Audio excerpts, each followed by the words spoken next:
Hi, I'm Shelby. And I'm Cole. And this is our 420 square foot DIY tiny house. Why don't we show you guys around? I actually decided to build on a 10-foot by 24-foot trailer. It's like a $20 permit every time I go to move my house, which is nothing for that extra 1.5 feet of space. I feel like a queen. I ended up going with snap and lock steel siding. Just as an accent, I have some cedar boards here. It is one single glue lam from this side to that side. That is what was required legally in order to have a 4-foot overhang. It made it so that the door didn't have standard dimensions, so I had to get a custom door, and I even bought a cheap custom door, and it's still so expensive. So here we are. I would love to have this window open. It's something that I decided not to do because of funds.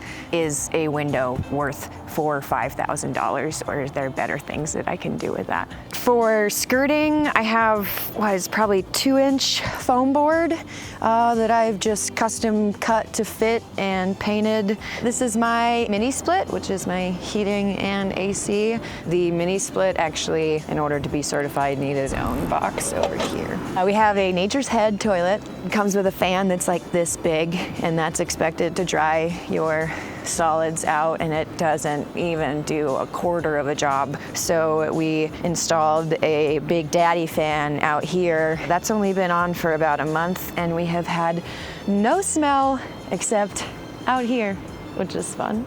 Back side of the house, this is the exhaust, I guess, for my instant hot water heater. Washer dryer combo unit. We have a heated hose. It's safe most of the time unless it gets to be 5 degrees, in which case I don't actually know where the freeze happens. It's only our second winter, so I'm sure by next winter we'll have it ironed out. And that's about it for the outside. Why don't we head on inside? Just like you put locks and security measures into place on your home and your car, you should have security in place for your digital presence as well. It's arguably even more important. That's where today's video partner NordVPN comes in. Click the link in the description and go to nordvpn.com/FLORB and get an exclusive NordVPN deal. Anytime that you are using Wi-Fi that is not your own, you are at risk for the most common cybersecurity threat, which are known as man-in-the-middle attacks. Basically, any Wi-Fi that isn't your own should not be trusted completely because you don't know what is all there. That's why you need NordVPN. With NordVPN, you can use any Wi-Fi available with ease and know that your important private information is safely protected. So go to nordvpn.com/FLORBVPN to get an exclusive NordVPN deal. And to commemorate NordVPN's 11th birthday, for a limited time only, you will also receive an additional mystery gift on top. And it's 100% risk-free because NordVPN offers a 30-day money-back guarantee. So check it out. It's risk-free. Support this channel, and more importantly, protect yourself by going to nordvpn.com/FLORBVPN, or you can click the link in the description below to get an exclusive NordVPN deal. Now, enjoy today's video. And remember to subscribe. I decided to build a tiny house once I inherited a chunk of money from my father's life insurance policy. All these things go through your head. You're like, how do I best utilize this? Previously have worked almost 6 years of seasonal work and just had motorcycle for transportation, so I was living off the back of a motorcycle. And as much as the extreme minimalism allowed me to go absolutely anywhere, you grow older and settling in on the idea of tiny house is like roots, but not quite, because you can tear them up and transplant if you want to. I think we both picked small situations in the past. I lived in a van for a while. We both lived in trailers in Alaska for our seasons. We definitely didn't have to downsize. Actually, the tiny house was like a huge upgrade on space, a huge upgrade. Looking back on it, it was fun. Like, I got to figure out a way to make every single thing I want fit in a small space.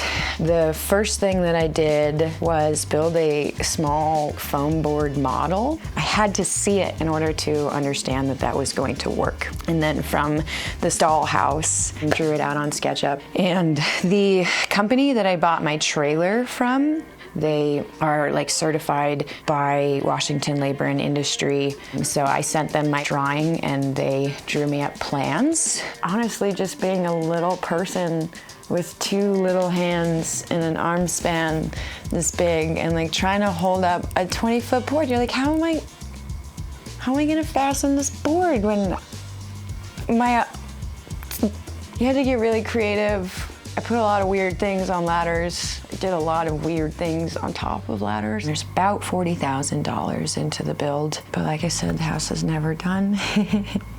We still got things to build.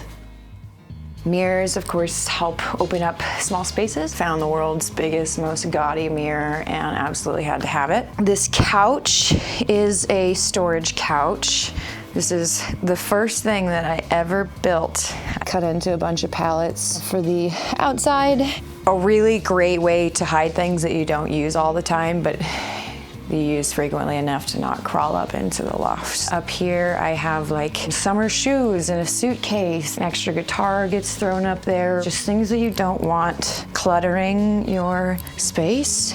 You just hide them in a loft. Also throw anything in a basket and it looks good. The second I installed my ceiling boards, I put a yoga swing up here and I just swung around my house. Kind of fell out of aerial yoga to be continued, but for now these just hang here for no reason. This is what my pal Dustin built and welded for me that support each step, and each one of these is deeply bolted into a stud. This is my little hobbit hole. Having such a long loft makes it feel like a bedroom and not just a bed. It's not just a place to sleep. Like, it's so cozy up here.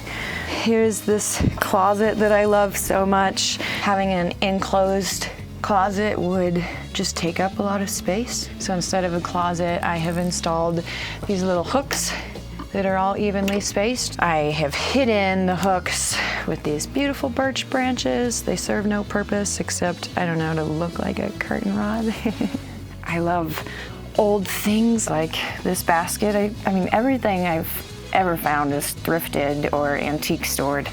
Some old luggage that, I don't know, you could use as luggage, but now it holds my things. And it's just nice to look at. It's easily accessible and it really cuts clutter. Right now where I am in the loft is on the overhang, so underneath me is open air. We have dealt with condensation issues on nights that it's really, really cold. We have the bed on some little tiny, I don't even know what to call these, but it creates a tiny, tiny layer of airspace. And then every single morning, I actually prop my bed up just to make sure that any moisture has airflow and can evaporate. I love my skylight.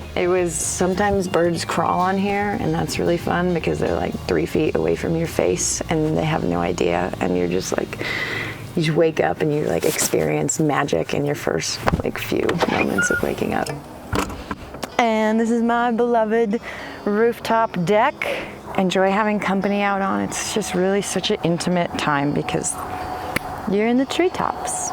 This desk is probably only 2 or 3 months old, so this space was empty for a year and a half. Along with the desk comes the chair of my dreams. This is called a Soul Seat Icaria Designs. I'm not exactly sure how to pronounce it, but it's a squatting chair. I can sit for hours and hours at a time, and my back feels phenomenal after hours. Another project that has taken literally 2 years since I moved in. I had this little white fridge and it just didn't fit, it didn't work. So this, I actually took cosplay foam and I cut it and I burned designs into it. So far, so good. I have my pull-out pantry here, which has so much space. My 10-foot wide by 4.5-foot bathroom, which I just think is comical. I got a 4.5-foot bathroom. Hidden behind my jackets is my instant hot water heater. This will be hidden better by the closet that I'm going to build at some point. A decision I'm still so happy about is my little Splendide washer dryer combo unit.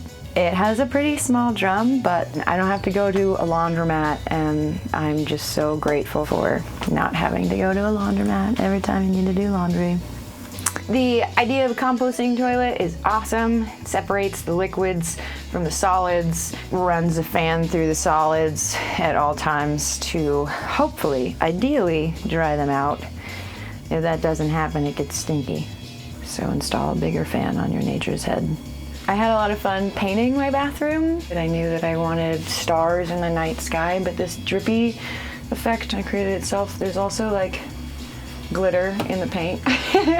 Glitter bombed my walls. This I made. I went to Walmart, bought a full-length mirror. It was like $6, and I just built a little wooden frame for it. Got these little lights, and when I put on my makeup, I can see everything. This I also built, and so this holds all my makeup. One of my first ceramic face sculpts, so that holds my makeup brushes and toothpaste, toothbrushes.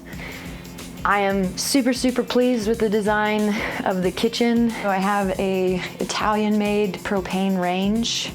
When we're not using it, I have this lovely IKEA giant cutting board that just goes over it, can serve as extra counter space. When I'm cooking here, I have all of my spices directly in front of me. Saw the idea online, but they were very expensive. I didn't actually understand why they were so expensive. And then I made them on my own, and I realized that every single jar is $1, and then a magnet to hold it on there is like a $2 magnet at least. So it turns out it's a very expensive spice rack. Food storage, again, with aesthetic.